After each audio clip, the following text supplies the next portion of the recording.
হারুন সাহেব আমাদেরকে নিয়ে আসতে বলেছে, তখন সে হারুন সাহেবকে ফোন করলো। জুলাই গণহত্যার মাঝে মুক্তিকামী ছাত্র জনতাকে দমাতে গ্রেফতার অভিযান শুরু করে স্বৈরাচারী আওয়ামী লীগ সরকার।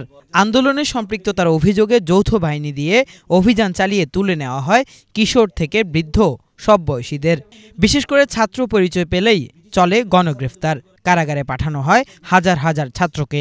অনেক স্টুডেন্ট শহীদ হয়েছে। তখন আমরা যারা পেশাজীবী আছি, আমরা তো আমাদের একটা দায়িত্ব আছে যে স্টুডেন্টরা they are trying to reform our country. তা আমরা পেশাজীবী হিসেবে আমাদের দায়িত্ব তাদের পাশে দাঁড়ানো। এই সময় গ্রেফতার হওয়া ছাত্রদের বিনা খরচে আইনি সহায়তা দেওয়ার ঘোষণা দিয়ে মাঠে নামে তরুণ আইনজীবীদের প্রতিষ্ঠান লিগ্যাল সলিউশন চেম্বার। 12 জন আইনজীবীর সমন্বয়ে তারা শুরু করেন আইনি লড়াই। তেলবাজি আমাকে করতে হবে, তার কথা আমাকে শুনতে হবে। এরই মধ্যে 31 জুলাই মার্চ ফর জাস্টিস কর্মসূচি ঘোষণা করে বৈষম্য বিরোধী ছাত্র আন্দোলন। সেদিন আদালতে যাওয়ার পথে এই আইনজীবী দলের প্রধান অ্যাডভোকেট আল মামুন রাসেলকে তুলে নিয়ে যায় ডিবি পুলিশ। পরে ছাত্রদের হয়ে আদালতে না লড়ার শর্তে ছেড়ে দেওয়া হয় তাকে। ঢাকা কলেজের একটা একাদশ শ্রেণীর একটা ছাত্র, সে এই 17 বছর বয়স, তাকে রিমান্ড প্রদান করলো। তখনই কিন্তু এটা নিয়ে কিন্তু আইনজীবী সমাজ প্রত্যেকের জায়গা থেকে যেখানে রিড করার সুযোগ আছে সেখানে রিড করা শুরু করলো, যেখানে কোর্টকে জানানোর সুযোগ আছে, যেখানে শুনানি করার সুযোগ আছে সেখানে শুরু করলো। তখন আমরা প্রত্যেক আইনজীবী সমাজ আমরা ঘোষণা দিয়ে আমরা ছাত্রদের পক্ষে আমরা দাঁড়ালাম। এবং এই পক্ষে দাঁড়াতে গিয়ে আমরা যে প্রবলেমগুলো ফেস করেছি, যেমন আপনি দেখেন আমার পুরো টিম, আমার প্রায় 12 সদস্য একটা টিম আছে, আমার কর্পোরেট চেম্বার, কোর্ট চেম্বার, পুরো টিমকে আমি বলেছি যে এখন কাজ হচ্ছে শুধু ছাত্রদেরকে সহযোগিতা করা। ছাত্ররা যে কাজ করছে, যে যৌক্তিক আন্দোলন করছে, এতগুলো ছেলে শহীদ হলো, এতগুলো জন্য জীবন দিল, তারা যদি জীবন দিতে পারে তাহলে আমরা এই আর্থিক কোরবানি বা আমাদের এই পরিশ্রমিক কোরবানিটা আমরা কেন করতে পারবো না? সেই জায়গা থেকে আমরা ঘোষণা দিয়ে পুরো ঢাকা শহরে শত শত স্টুডেন্টকে, এবং বিলিভ অর নট আপনারা জানেন আমরা লিগেল ফি যদি না নিই, অ্যাকচুয়াল একটা কস্ট আছে। মামলার কাগজপত্র উঠানো, আপনার একটা ওকালতনামা ফি আছে, জামিন হলে বেল বন্ডের একটা বিষয় আছে, সেগুলো নিজের পকেট থেকে করে আমরা কিন্তু ঘোষণা দিয়েছিলাম। নট এ সিঙ্গেল মানি আমরা কোনো ক্লায়েন্ট থেকে আমরা গ্রহণ করিনি। সেটি করতে গিয়ে আপনি দেখেন যখন মার্চ ফর জাস্টিসের যখন তারা আওয়াজ করলো, তখন সেদিন আমরা হাইকোর্টে একটা গ্যাদারিং ছিল, আপনারা কাভার করেছেন। সেই গ্যাদারিংয়ে যাওয়ার জন্য আমি প্রস্তুতি গ্রহণ করছি। আমি যাওয়ার সময়, আমি যখন বাসা থেকে বের হচ্ছি, মূল রাস্তায় ওঠার সময় 4-5 জন সাদা পোশাকে এসে আমাকে বললো, স্যার আপনাকে যেতে হবে। আমার গাড়ি দাঁড় করিয়ে বলে আমাকে যেতে হবে। তা আমি বললাম আপনারা কারা? তখন তারা আমাকে কার্ড দেয়, যদি আমি আইনজীবী মানুষ, আমাকে তারা অসত্য দেখানোর সুযোগটা, তারা আমাকে ডিবির কার্ড দেখালো। তো আমি তাদেরকে বলছি, আপনাকে আমাকে ডিটেইন করেছেন কিনা, অ্যারেস্ট করেছেন কিনা? বলছেন না স্যার, আমরা আপনাকে অ্যারেস্ট করি নাই, বাট আমাদেরকে জিজ্ঞাসাবাদ আছে। তা আমি বললাম, যেহেতু আপনারা আমাকে ডিটেইন করেননি, সেহেতু আমি আপনাদের গাড়িতে না উঠে আপনারা আমার গাড়িতে ওঠেন।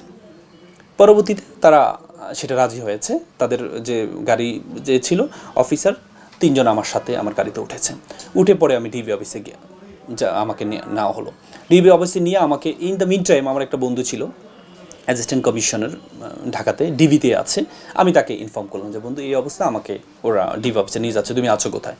তো সে আমাকে জানালো, সে বিমানবন্দরে আছে। সে বললো তুমি যাও, আমি আসছি। আমি গেলাম। যাওয়ার পরে আমাকে একটা রুমে বসালো। রুমে বসানোর পরে আমাকে তারা জিজ্ঞাসাবাদ শুরু করলো। আমাকে বললো যে আপনি যে তাদেরকে ফ্রি আইনি সহযোগিতা দিচ্ছেন, সেটার অর্থ কোথা থেকে পাচ্ছেন, সেটা কেন অর্থ? আমি বললাম, আপনারা যে একটু আগে যে একটা গাড়ি করে আসছেন, আপনার কাছে কি গাড়ি দেখে মনে হয়েছে যে আমি তাদের স্টুডেন্টের অর্থের জন্য এই কাজটা করছি? বলছে না, এটা তো মনে হয় না আমাদের। তা আমি বললাম, দেখেন, আমাদের স্টুডেন্টরা যে আন্দোলন করছে, যে মুভমেন্ট করছে, এটা দেশকে সংস্কার করার জন্য, একটা দেশকে সুন্দর করার জন্য, আমার দেশ থেকে আমাদের দেশ করার জন্য তারা একটা প্রক্রিয়া গ্রহণ করেছে। দেশটা যেন সার্বজনীন, সকলের দেশ হয়, এই জন্য তারা কষ্ট করছে, তারা জীবন দিচ্ছে, তারা সকলকে দিচ্ছে। আমরা যে পেশাজীবী হিসেবে আমাদেরও তো দায়িত্ব আছে। আমাদের যে জেনারেশন, এই জেনারেশনকে সহযোগিতা আমাদের দায়িত্ব আছে।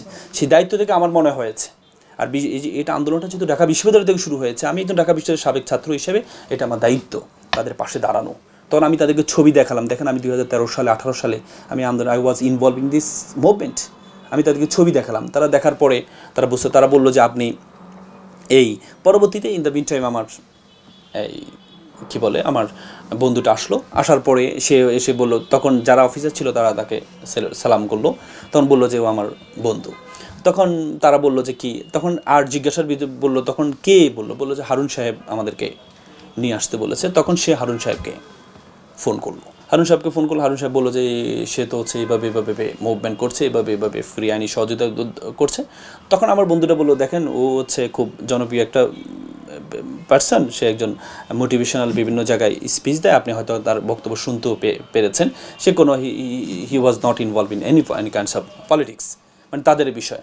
তখন বলছে ঠিক আছে, আপনার বন্ধু যেহেতু আপনি কাজ করেন, তাকে যদি নিতে চান ওনাকে একটা কমিটমেন্ট দিবে, মানে he will not go to the court, মানে কোর্টে সে যাবে না, এই কমিটমেন্ট যদি উনি দিতে পারে তাহলে আমরা ওনাকে, আপনি নিতে পারেন ওনাকে, উনি যেতে পারে কিন্তু উনি কোর্টে যাবে না। ওনার টিম এই যে কাজ করছে, যে লিগ্যাল ফ্রি আইনি সহযোগিতা দিচ্ছে, সেটি যদি করা থেকে বিরত থাকে তাহলে আপনি ওনাকে নিতে পারেন।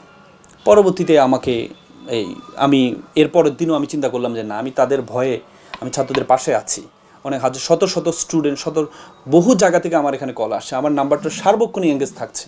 আমি চিন্তা করলাম না, তাদের এই থ্রেড দিয়ে আমার কিছু হবে না। আমি পরের দিন আবার কোর্টে গেলাম। পরের দিন দেখা হলো আমার এই চেম্বারে, আমার এই পল্টন চেম্বারে ডিজিএফআইয়ের লোকজন আসছে, আমার জুনিয়র আছে, তাকে জিজ্ঞেস করলাম আমার বাসা কোথায়, এভরিথিং মানে তারা শুরু করেছে। ডিজিএফআই বলেন, সিআইডি বলেন, প্রত্যেকটা জায়গাতে গোয়েন্দা সংস্থা থেকে আসছে, মানে তাদের একটা থ্রেট, মেন্টাল থ্রেট বলেন, সব ধরনের থ্রেট, যাতে হচ্ছে মানে আমি এই যে মুভমেন্টের সাথে যে আছি সেটা যেখান জন্য বিরত থাকে। সেদিন ডিবি পুলিশ তার সঙ্গে যা করেছিল তা সম্পূর্ণ আইনের লঙ্ঘন ছিল বলে দাবি করেন এই জনপ্রিয় আইনজীবী। বলেন, নতুন বাংলাদেশের পুলিশ হতে হবে একেবারেই ব্যতিক্রম। 1971 সালে যে স্বাধীনতা আমরা অর্জন করেছি, সেই স্বাধীনতা নিয়ে একটা দেশ বলে তারা আমাদেরকে স্বাধীন করেছে, একটি দল বলে তাদের সহযোগিতা আমরা স্বাধীন হয়েছি, এই জন্য তারা বিভিন্ন সময় আমাদের কাছে আবদার করে, কে বলে ট্রানজিট লাগবে, কে বলবে পানি লাগবে, হ্যাঁ, আর কোনো একটা দল বলে না আমাদের ক্ষমতা লাগবে, আমাদের রক্ত লাগবে, সব কিছু আমাদেরই, আমার বাবার দেশ। এই যে 24 সালে যে স্বাধীনতা, সেই স্বাধীনতা কোনো দেশ, কোনো দল বলতে পারে না তাদের সহযোগিতা স্বাধীনতা হয়েছে। আমাদের তরুণ প্রজন্ম তাদের রক্তের বিনিময়ে এই স্বাধীনতা অর্জন করেছে। তো সুতরাং এই স্বাধীনতার তাদের যে রক্ত তারা বিলিয়ে দিয়েছে, আমাদের আপনি চিন্তা করতে 1971 সালের পরবর্তীতে এত শহীদ আপনি কখনো হয়নি, রক্ত দেয়নি, তরুণ প্রজন্ম রক্ত কখনো হয়নি। সুতরাং তারা করেছে একটা দেশকে সংস্কার করা যায়, প্রত্যেকটা sector, each and every sector are corrupted, each and every sector are destroyed, প্রত্যেকটা সেক্টর ধ্বংস হয়ে গিয়েছে। এখন নতুন প্রজন্মের হাত ধরে আমাদের দেশের প্রত্যেকটা জায়গায় সংস্কার করা প্রয়োজন। প্রত্যেকটা জিনিস জবাবদিহির, অ্যাকাউন্টেবিলিটি জায়গা তৈরি করতে হবে, জবাবদিহির জায়গা তৈরি করতে হবে, যে কোনো কাজ যেটা করবে এটা যেন জবাবদিহির আওতায় আসতে পারে। আর যে আইনশৃঙ্খলা বাহিনী, এটা কোনো দলীয় লেজর ভিত্তিক থেকে দূরে নিয়ে আসতে হবে। আইনশৃঙ্খলা বাহিনী হবে শৃঙ্খলা রক্ষা করার জন্য, কোনো দেশ কোনো দলকে রক্ষা করার জন্য না। আর কখনো কোনো রাষ্ট্রীয় বাহিনীকে দলীয় কাজে যেন ব্যবহার না করা হয়, তেমন সংস্কারেরও দাবি জানান এই আইনজীবী। যাতে তারা মনে করে তাদের যে বড় ভাইরা আছে তারা যেন অভিভাবক শূন্য না হয়। কিফায়েত শাকিল, বাংলা ভিশন, ঢাকা। তখন কিন্তু আমরা আইনি সহযোগিতা করে আমরা ঘোষণা দিয়ে তাদেরকে, স্টুডেন্টদেরকে আমরা আইনি সহায়তার প্রতিশ্রুতি দিয়ে আমরা আইনি সহায়তা শুরু করি।